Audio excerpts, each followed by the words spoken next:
እግዚአብሔርን ክርስቲያን እንዲህ ነው ማመስገን ያለበት። አሁን ላለውበት ደረጃ አንተ ፈቃድ ስለሆነ ነውና ተመስገን በሉት። እሱ ከኛ ጋር ካለ ባለን ትንሽ ነገር እንረግ። የግድ ዶክተር መሆን አይጠበቅብህም። ሊስቲሮ ሆነ በሰላም ካደርክ ማን ካንተ ጋር አለ ማለት ነው? እግዚአብሔር አለ። የኑሮ ልኬት አይደለም፣ የአኗኗር ሁኔታ ወሳኝ ነው። ከተንጣለለው ሕንፃ ስር ስንት ቅዠት አለ። ከምንተኛባት ደሳሳ ጎጆ ውስጥ ደግሞ ስንት ደስታ አለ። ድህነት ደስታ ነው እያልኩ አይደለም። እግዚአብሔር ያለባት ትንሽ ጎጆ ትሻላለች እግዚአብሔር ከሌለበት የተንጣለለ ሕንፃ። ገንዘብ ለማግኘት ሰላማቸውን አጥተው የተጓዙ ሰዎች ገንዘቡ ላይ ሲደርሱ ኑሮ ሬት ያላቸው ብዙ ናቸው። ባላቸው ነገር ተመስገን ብለው ግን የረገጡት ምድር የተባረከላቸው በርካቶች ናቸው። እና አብርሃምና ሎጥ ምድር ጠበባቸው በበረከት ብዛት። ማንን ተከትለው ስለወጡ? በካራን እንጀራ በሽበሽ ነበረ፣ ሁሉ የተሟላ ነበር። ጥለው ወጡ፣ ግን እግዚአብሔር አሳፈራቸው።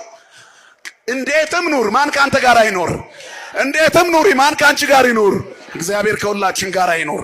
ነገራችን ላይ እኛ ሃይማኖታችንን የምናስተምርበት መጽሐፍ የመጀመሪያው ይሄ ነው። የሃይማኖታችን መሰረት ገድላት፣ ታምራት፣ የታምራት መጻሕፍት ምንድናቸው? የጸሎት፣ የበረከት፣ የቃል ኪዳን መጽሐፎች ናቸው። የሃይማኖት መከራከሪያ ግን አይደሉም።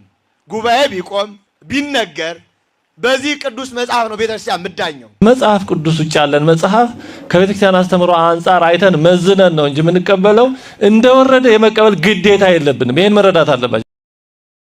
እንግዲህ ከዚህ ጋር በተያያዘ ከገድለ ድርሳናት ጋር በተያያዘ በጣም ብዙ ጊዜ ቪዲዮዎችን ሰርቻለሁ እና አሁን በድጋሚ በዚህ ርዕስ ላይ የመጣሁበት ዋናው ምክንያት ምንድነው? አሁንም ድረስ ያልሰሙ አንዳንድ ሰዎች አሉ ከዚህ ጋር በተያያዘና የሆነ ወደ ጥርጣሬ የሚያመራቸው ሰዎች ማለት ነው። ይሄ ምን እያልኩኝ ነው?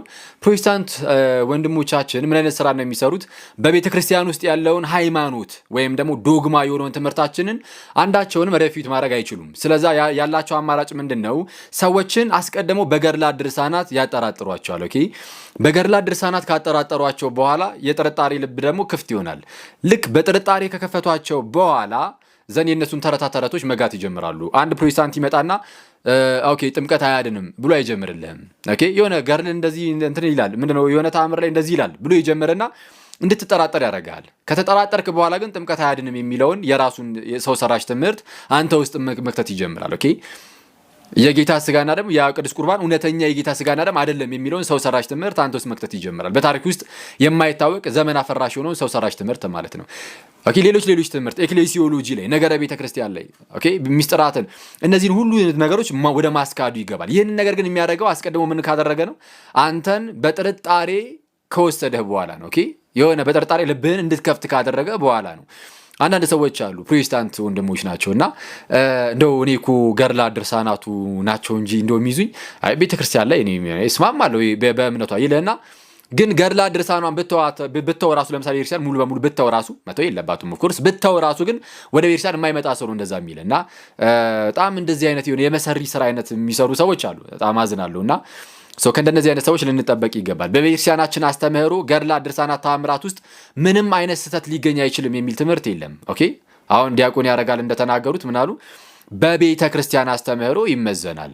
ኦኬ ከተመዝኖ ትክክል ሆኖ ያልፋል እንቀበሏለን። ከስህተት የሚገኝ ከሆነ ግን ስህተቱን እኛ ራሳችንም አንቀበለውም።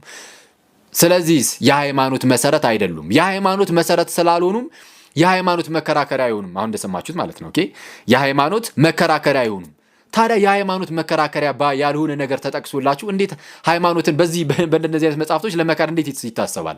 የሃይማኖት እንኳን መከራከሪያ ካልሆኑ ኦኬ ነገሮች የሚዳኙት በመጽሐፍ ቅዱስ ወይም ደግሞ በትውፊታዊ መልኩ በትውፊት ከጥንት ከሐዋርያት ጀምሮ በመጣው ትምህርት በቤተክርስቲያን አስተምህሮ ከሆነ ዘን የሃይማኖት መከራከሪያ ባልሆነ በገድላት ድርሳናት ሰው ሃይማኖቱን እምነቱን ሊተው አይችልም ነው።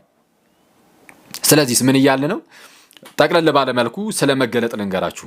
በጌታችን በኢየሱስ ክርስቶስ በኩል ለቤተ ክርስቲያን በምልአት የተሰጣት መገለጥ አለ። ኦኬ ያ መገለጥ በቤተ ክርስቲያን ውስጥ አለ። ከሐዋርያት ይጀምራል። ኦኬ አስቀድሞ በነቢያት በተስፋ መልክ ሲጠበቅ ነበር። በኋላ ክርስቶስ ኢየሱስ መጣ፣ ለሐዋርያት ሰጣቸው። ስለዚህ ከሐዋርያት ጀምሮ ወደኛ የተላለፈ ያ መገለጥ አለ እና መገለጡን የተወሰነው በጽሁፍ ተላልፎልናል። ኦኬ በቃል የተነገረ ሊኖር ይችላል። እሱን ከጥንት ጀምሮ ያን አስተምሮ እናየዋለን። ከጥንት ጀምሮ ግልጽ ሆኖ የሚታይ ትምህርት ነው፣ በቃል የተላለፈው ራሱ ማለት ነው። ስለዚህ ያ የቤተ ክርስቲያን አስተምህሮ ይባላል። በዚህ በቤተክርስቲያን አስተምህሮ ይመዘናሉ የትኞቹም ገድላትም ሆኑ ድርሳናት፣ ተአምራት። ስህተት ቢገኝባቸው ስህተቱን እኛ ራሳችንም አንቀበልም። ስለዚህ 100% እንደው ምንም አይነት ስህተት ሊኖርባቸው አይችልም የሚል ትምህርት ገና ከጅምሩ በቤተክርስቲያን ውስጥ ተሰጥቶ የለም እንደዚህ አይነት ትምህርት በቤተክርስቲያን ደረጃ። ኦኬ። ስለዚህ እነዚህ መጽሐፍቶች በቤተክርስቲያን ውስጥ ያሉ ሰዎችንም ሊያስወጡ አይችሉም። ኦኬ። ወደ ቤተክርስቲያን መምጣት የሚፈልጉ ሰዎች ካሉ እነሱን እንደው የሚያርቃቸው አይነት መጽሐፍቶች አይደሉም ነው እና ይቆየን። ታቦት መክተፊያ ነው። ችግርህን ትከትፍበታለህ፣ መከራህን ትከትፍበታለህ። ታቦት መክተፊያ ነው። ዮርዳኖስ ሞልቶ መሻገር ሲያቅት የካህናቱ እግር ሲረግጥ ወደ አረባ የሚሄደው ወደ ጨው ባህር የሚገባው ወደ አዳም ከተማ የሚሄደው ዮርዳኖስ ወንዝ ተከተፈ፣ ተቋረጠ፣ ቆመ። ካህናቱ እግራቸው በደረቅ ምድር ላይ ረገጠ። ታቦት መክተፊያ ነው አልክ? አዎ መክተፊያ ነው። በፍልስጤም ወደ ዳጎን ቤት የወሰዱት የእግዚአብሔር ታቦት ምን እንደሰራ ተመልከት። እጅና እግሩን ቀነጣጥሶ ጣለው። በሁለተኛው ቀን ቢመጡ መጀመሪያ ወደቀው፣ ሁለተኛ ቀን እጅና እግሩ፣ በሶስተኛ ቀን እንዳለ ሙሉ በሙሉ ተፈረካክሶ አንገቱ ብቻ ቀርቶ ዳጎን ተከታትፏል። ማከተፈው የእግዚአብሔር ታቦት ከተፈው። ታቦት መክተፊያ ነው አልከኝ? አዎ አጋንንትን ያንተን የክደት እሳቤና የዲያብሎስን አሰራር ይከትፋል።